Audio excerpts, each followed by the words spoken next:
Women are nothing but weaklings. The only thing they know how to do is gossiping and sleeping lazily at home. Dimpa always told himself. You are welcome to Tales by Grandma. Dimpa, a man whose name caused trembling in the heart of many in the village of Mewala. Anytime he passed, children stopped playing. Women hurried away from the path when they saw his tall shadow stretching towards them. Even men lowered their voices around him. For Dimpa was not only feared because of his strength, but because of his darkness and hatred towards women. Miwala was a beautiful village. The people of Miwala were hardworking farmers, traders. They always celebrate festivals with drums, dancing, and songs that lasted till dawn. Yet behind the laughter of the village lived a great fear of Dimpa. Dimpa was huge, like a giant Iroko tree. His chest was broad, his arms thick like carved wood, and his face always carried anger. He never smiled for even a second. A long scar crossed his forehead, making him look even more terrifying. But what made the villagers hate him quietly was not his strength. It was the way he hated women and the way he treated them. Dimpa believed women were born only to serve men. He mocked them openly and beat them mercilessly. His first wife, Mary, had run away after years of suffering. His second wife died mysteriously after a terrible illness that people whisper came from sorrow and constant abuse. Yet Dimpa never changed after he lost 2 wives. If a woman talks too much, he would say proudly at the village square, "She must be reminded she is beneath a man. Will you shut up, you woman?" The elders hated his behavior, but nobody challenged him. Even the strongest youth feared his rage. One evening, after a youth meeting on the village square, Dimpa stormed away angrily. The meeting had been about peace and families, but Dimpa had laughed loudly. Peace? You people are talking about peace. Women only understand fear and beating. The villagers remained silent under the orange tree that evening. As Dimpa walked through a lonely path near the mango trees, he suddenly stopped. Ahead of him stood a woman. She carried a large basket of fruits, balanced effortlessly on her head. Oranges, guava, bananas, and pears filled on the basket with bright colors. The woman was strictly beautiful. Her skin glowed far under the fading sunlight. Her eyes were sharp and fearless. She walked with confidence that surprised Dimpa. Most women lowered their eyes around him, but not this one. She looked directly at him. Dimpa stood in surprise. "Who are you?" he demanded. The woman stopped calmly. "My name is Iruka." Her voice was soft but carried unusual strength. Dimpa looked closer to her face. "You must be new in Miwala." "Yes, I am." "You should learn quickly," he said proudly. "Women here know how to respect men." Iruka adjusted her basket on her head and replied without fear, "Respect is earned, not forced." Dimpa blinked. What did you just say? Nobody spoke to him that way. For a moment, silence hung between them. Then Dimpa laughed darkly. "Ha ha ha! What did you just say, you woman?" "You have a sharp mouth and you have too much pride," she answered.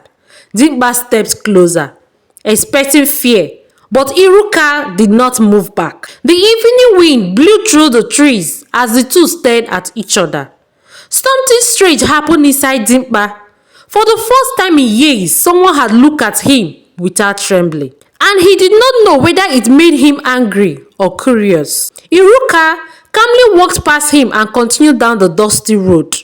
Dimpa turned slowly to watch her disappear into the sunset. That night, for the first time in many years, Dimpa could not sleep peacefully. The image of Iruka remained in his mind, and somewhere deep inside the darkness of his heart, something had begun to awaken. She lived alone in a small hut near the river bank. Every morning before sunrise, she went to the market carrying fruits, vegetables, and handmade baskets. But unlike other women in the village, Iruka feared nobody. She spoke boldly, she laughed freely, and so she never bowed her head before men who insulted women. Soon, the news about her spread across Mewala. She is too proud, some women said nervously. No, others replied quietly. She is simply brave. The men of Mewala admire her beauty, but many feared her sharp tongue. At the village stream one afternoon, some women gathered to wash clothes. As they scrubbed fabric against smooth stones, they spoke in hushed voices about Dimpa. He beat one man unconsciously last week, an old woman said. May the gods protect Iruka if she ever crosses him again. Iruka, who sat nearby washing fruits, overheard them. She looked up calmly and smiled. Why does everybody fear one man so much? The women exchanged nervous glances. You do not understand, one replied.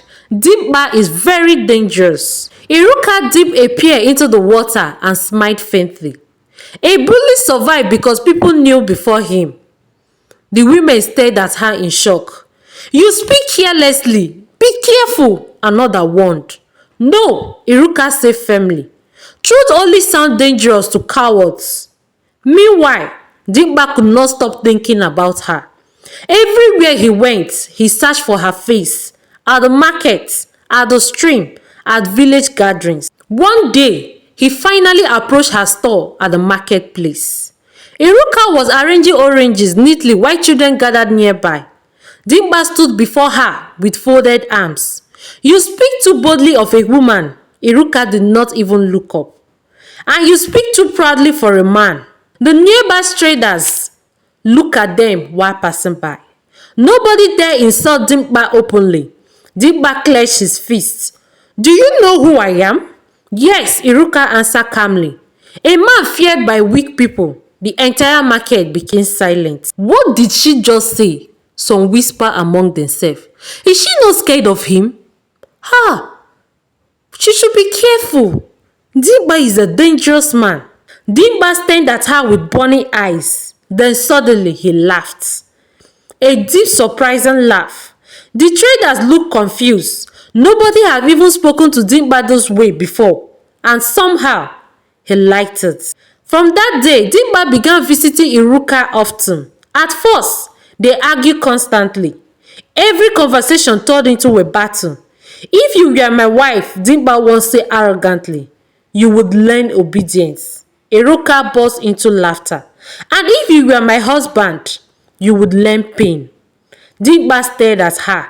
Then slowly, he smiled. That strange relationship shook the village. Nobody understood how a fearless woman and a violent man could spend so much time together. But slowly, against all expectation, affection began growing between them like grass. Dimpa admired her courage. Iruka saw something buried under his chest. A wounded boy hidden inside an angry man. Months later, Dimpa shocked the entire village by announcing his intention to marry Iruka. The elders gathered beneath the ancient Odala tree. Women whispered anxiously. Some pitied Iruka. Others believed only madness could make her accept such a man. But when they asked if she agreed to the marriage, Iruka answered confidently, yes. The villagers stared at her in disbelief. Even Dimpa looked surprised. Yet deep inside Iruka's heart was a dangerous determination. She had not agreed because she feared Dimpa. She had agreed because she intended to change him. Even if it meant war inside their own home. And war indeed was coming. During their traditional marriage, beneath the celebration lived tension. People whispered among themselves. How long before Dimpa beats her? Will Iruka survive this marriage? But Iruka stood proudly beside her husband, wearing bright coral beads around her neck. Her wrappers shimmered beautifully beneath torchlight. She looked like a queen entering the battlefield. The first week of marriage was peaceful, almost too peaceful. Dimpa tried to act differently around her. Sometimes he even controlled his temper, but anger was part of him, like blood in his veins. Soon, arguments began. One morning, Dimma returned from home furiously after losing money during a business deal. He entered the hut angrily. "Why is my food not ready?" Iruka looked up from weaving baskets. The firewood was wet. Dimma slammed the stool against the wall. "What nonsense excuses?" Iruka remained calm. "Shouting will not dry the wood." Dimma stepped closer. "You dare answer me, you woman? And you dare threaten me?" she replied sharply. The tension inside the hut became heavy. Dimma raised his hand halfway, then stopped. Iruka stared directly into his eyes, fearlessly. Dimma slowly lowered his hand. That night, he could not understand why he had hesitated. No woman had ever looked at him that way before, but the peace did not last. Weeks turned into months, filled with endless quarrels. They argue about cooking, about money, about respect, about pride. Sometimes their shouting could be heard across the village. "You think you are stronger than a man?" Dimma yelled one evening. Iruka crossed her arms. "I know I am stronger than foolishness." Dimma nearly exploded with rage. Yet, strangely, he never truly defeated her. Whenever he tried intimidating her, Iruka fought back with words sharper than knives. The villagers became fascinated by their marriage. Some evenings, neighbors gathered secretly outside their huts just to listen to the argument. One old man laughed loudly one day. For the first time in his life, Dimma has met his equal. But inside Dimma, curiosity grew. He hated losing control, and Iruka refused to submit. Still, despite all the fighting, something strange connected them deeply. They laughed together sometimes, worked together in the farms, shared stories beneath the moonlight. It was as though love and war lived together inside their home. But darkness was still waiting. And one terrible morning would change everything forever. That particular morning began with shouting, loud shouting. Villagers woke up hearing Dimma furious voice from inside his hut. "You useless woman," he said. Inside the hut, broken calabash lay scattered across the floor. Iruka stood near the doorway, breathing heavily. Dimma's face burned with anger. "You embarrass me before people." Iruka pointed at him fiercely. "No, Dimma, you embarrass yourself." Dimma moved forward threateningly. "You forgot you are my wife, and you forgot I am human." The argument grew hotter and hotter. Outside, villagers slowly gathered nearby, pretending to fetch water or sweep compound, while secretly listening. Suddenly, a loud crashing sound came from inside the hut. The villagers exchanged nervous looks. Then the door burst open, and what they saw shocked the entire village. Iruka emerged, dragging Dimma by the arm. The mighty Dimma, the feared human beater of Miwala. The villagers were shocked. Dimma struggled angrily. "Leave me! Leave me!" But Iruka's grip was terrifying strong. Before anyone understood what was happening, Iruka lifted him completely from the ground. Women screamed in shock. Men stepped backward in disbelief. Dimma's eyes widened with humiliation. Iruka carried him outside like a child and threw him heavily onto the muddy ground. Doom! The villagers stood with their mouths wide open. Nobody in Miwala had ever seen Dimma powerless. Not once, not twice. Rain dripped lightly as Dimma tried standing up angrily, but Iruka was faster. She grabbed a long broomstick nearby. "You beat women because you think strength makes you a man," she shouted. Whack! She wiped him. The stick landed across his back. Dimma cried out. Whack! Another strike. The villagers stared with open mouths. The mighty terror of Miwala rolled helplessly in the mud while Iruka beat him mercilessly. "For every woman you humiliated, whack! Whack! For every tear you caused, whack! Whack! For every innocent person you frightened, whack! Whack!" Dimma covered his head helplessly. Women who once feared him stared with satisfaction, and they started dancing with happiness. Then she threw the stick aside. The entire village remained silent. Dimba slowly looked around. For the first time in his life, he saw no fear in people's eyes, only disappointment. Humiliation burned inside him. He stood shakily, covered in mud and shame. Nobody spoke, nobody laughed. The silence itself became punishment. Dimba slowly walked away from the crowd beneath the rain, and that morning, the most feared man in Mewala finally began to break. For days after the public beating, Dimba refused to leave the hut. The mighty man who once terrorized Mewala now hid from the world. Women laughed quietly whenever his name was mentioned. The story spread rapidly to the neighboring village who also feared Dimba. The woman lifted him. She beat Dimba publicly. The lion has become a goat. Dimba burned with humiliation. At night, he sat silently beside the dying fire while rain tapped softly against the roof. Irika watched him carefully. For the first time since their marriage, Dimba was quiet. No shouting, no threats, no arrogance, just silence. One evening, Irika placed food before him. Dimba did not touch it. "You enjoy disgracing me," he said bitterly. Iruka sat opposite him calmly. "No." Dimba looked up angrily. "Did you just say no? I wanted you to feel what others felt around you for years." Dimba said nothing. Iruka continued softly. "Fear." The word pierced deeply into his chest.